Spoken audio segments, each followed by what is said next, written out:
Siobhan, maybe this says more about me than anything else. I've never heard of Aaron Taylor-Johnson. So who is he? What does he do?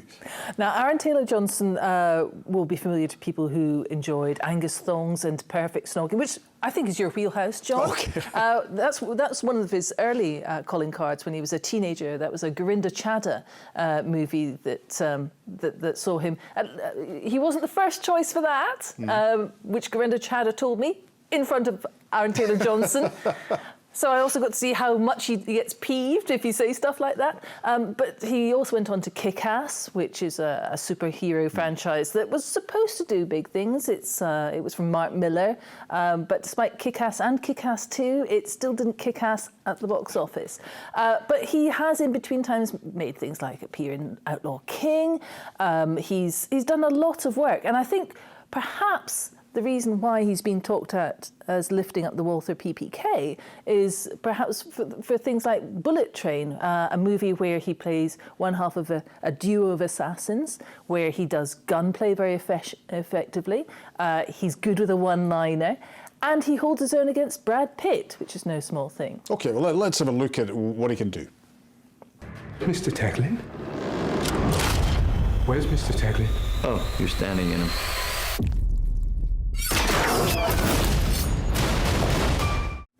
There's no messing there. So are you believing these reports then?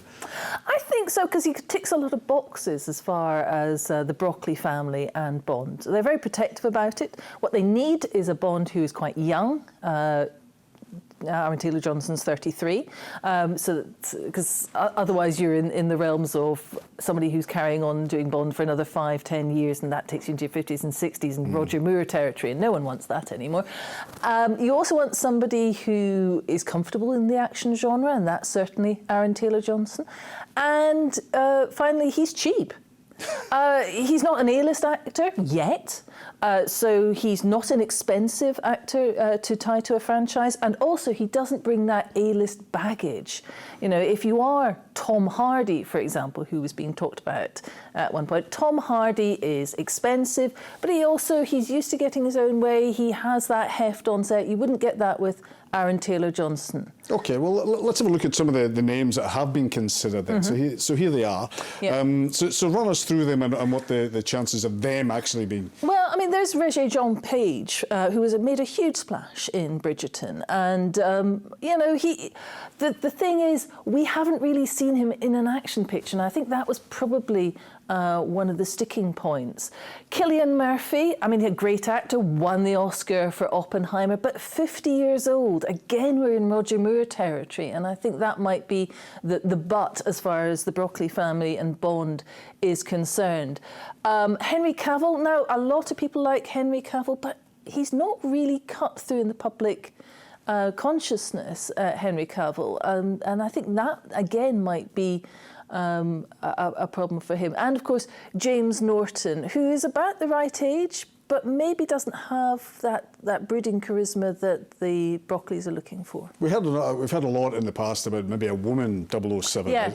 No talk of that.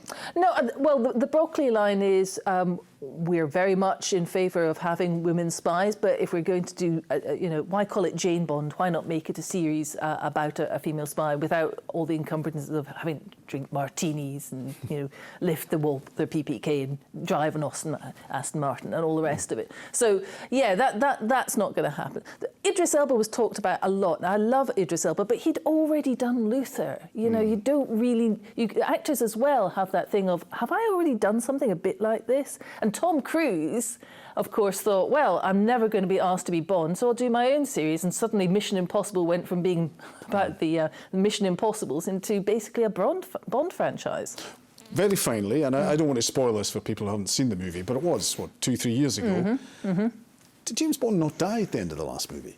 I think it helps if you think about Bonds as being in little metaverses nowadays. So there, in one metaverse universe, we've got the cool, tough Scottish Bond, that is Sean Connery. In another, we have the light, ironic Roger Moore Bond. We have a Pierce Brosnan Bond, the one that all mums like.